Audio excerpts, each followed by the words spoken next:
তিন দিক ছেড়ে এবার আমাদেরকে সাগরে নামতে হবে।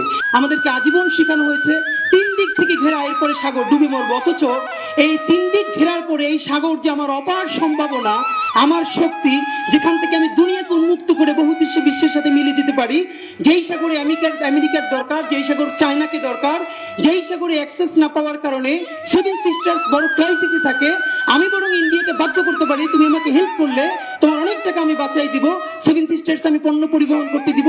এই স্ট্রেংথই আমাকে কোনোদিন জানতে দেওয়া হয় না, এটা তোমার পাঠ্য বইতে নাই। এবং আমি সব থেকে একাডেমিক অসততার কথা আজকে একটা বলে আমি শেষ করতে চাই। সেন্টার ফর পলিসি ডায়ালগ, এদের নাম বলতে আমার দ্বিধা নাই। যখন 2012-13 সালের দিকে বাংলাদেশে হাসিনা প্রথম ইন্ডিয়াকে ট্রানজিট দিতে শুরু করে, মানে ট্রানজিটের আলাপটা ওঠে, তখন বিএনপি থেকে শুরু করে আরো বিভিন্ন নাগরিক ফ্রম, মনে আছে আমার দেশের মাহমুদুর রহমান, উনি লং মার্চ নিয়ে গিয়েছিলেন পদ্মার পাড়ে। তো এটা নিয়ে বড় হলো, তো ট্রানজিট দিলে কি উপকার হবে এটা নিয়ে সেন্টার ফর পলিসি ডায়ালগ ওনারা অনেক লম্বা লম্বা আলাপ দিলেন। আমার মনে আছে কোট আনকোট, আমি একদম ওরকমই বলতে পারবো, সম্ভবত তখন মশিউর রহমান অথবা গওহর রিজভী, দুইজনের একজন অর্থ উপদেষ্টা এবং অন্য একজন সম্ভবত ওনার রাজনৈতিক উপদেষ্টা হাসিনার।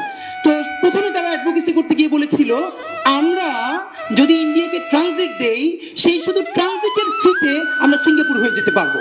এবং মজার ব্যাপার হলো, পৃথিবীতে বহু দেশ ট্রানজিট দিয়েছে এবং সেই ট্রানজিটের ফিতে তারা অনেক ধনী হয়ে গেছে। মানে অবাক করার ব্যাপার, 2 থেকে 3 বছর পর গওহর রিজভী অথবা মশিউর রহমানকে সাংবাদিকরা জিজ্ঞেস করেছেন যে এই যে আমরা ট্রানজিট দিয়েছি ইন্ডিয়াকে, আমরা এখান থেকে কত টাকা পেয়েছি? আপনারা শুনলে হাস্যকর মনে হবে, কোট আনকোট দায়িত্ব নিয়ে বলছি, হি রিপ্লাইড, বাংলাদেশ এত ছোট লোক নয় যে প্রতিবেশীকে ট্রানজিট দিয়ে সেখান থেকে টাকা নিবে। এটা মশিউর রহমান বলেছে সম্ভবত। প্রথমত, প্রতিবেশী ছাড়া অন্য কাউকে কি ট্রানজিট দেওয়া যায়? কিন্তু অসততার কথাটা এটাও না।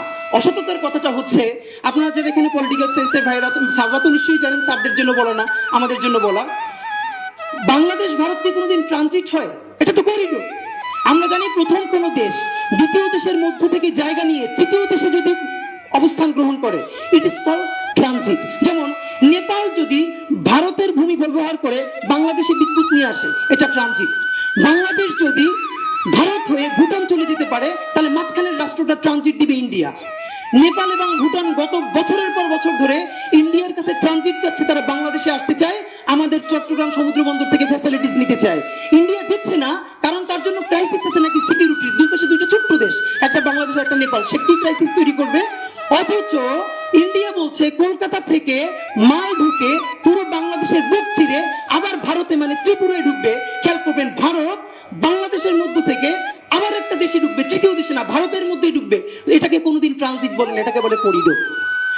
অথচ সেইটা শেখ হাসিনা শুধু দিয়েই দিল না, এটা নিয়ে কোনো মানে একাডেমিশিয়ানরা কথা বললো না, এবং ভয়াবহ হলো যে এইটা করিডোর, সেটাকে তারা বারবার ট্রানজিট বললো। অথচ বাংলাদেশ ভারতের মধ্যে হয়ে বাংলাদেশ আবার ভারতে ঢুকবে, এটা তো কোনোভাবে ট্রানজিট না, এটা করিডোর। তারা বলছে বারবার ট্রানজিট। তো এই যে একাডেমিক অসততা, এই অসততার বিরুদ্ধে কাউকে না কাউকে তো দাঁড়াতে হবে, যে আপনি ট্রানজিট আর করিডোর। আমি আপনাকে দায়িত্ব নিয়ে বলতে পারি, পৃথিবীর বহু দেশ ট্রানজিট দিয়েছে প্রতিবেশী দেশকে, হাজার হাজার কোটি টাকার মালিক হয়েছে। কিন্তু বাংলাদেশের মতো ক্ষুদ্র দেশ, ভারতের মতো কোনো পরাক্রমশালী দেশকে দুনিয়ার কোথাও করিডোর দিয়েছে এর কোনো প্রমাণ নাই। কারণ এটা তো সত্য কথা যে বাংলাদেশের পাশে, নেপালের পাশে, ভুটানের পাশে ভারত যতটা মহাপরাক্রমশালী, মেক্সিকোর পাশে আমেরিকাও ততটা মহাপরাক্রমশালী প্রতিবেশী নয়। সুতরাং আমাদের কথা একটাই, এখানে শুধু লেখনী থেকে একটা বলে রিইমেজিন। ইয়েস, আমরা নতুন করে ভাবতে চাই যে আমার প্রতিবেশী ভারত, সে আমাকে বন্ধু না, মানে বন্ধু হতে চাই, মানে প্রভু না, সে আমার প্রতিবেশী হোক। আমাদের লুকিস পলিসির সাথে আমরা কথা বলবো। মোস্ট ইম্পর্টেন্টলি, তিন দিক ছেড়ে এবার আমাদেরকে সাগরে নামতে হবে। এই সাগর থেকে আমাকে শ্রীলঙ্কা যেতে হবে, মালদ্বীপ যেতে হবে, সিঙ্গাপুর যেতে হবে, ইন্দোনেশিয়া যেতে হবে। স্যার বলেছেন আসিয়ান একটা অনেক লম্বা সিরিজ, এটাকে চেষ্টা চালাতে হবে। না হলো গ্রুপ 3 হোক, গ্রুপ 4 হোক, সেটা আমাদেরকে চেষ্টা চালাতে হবে।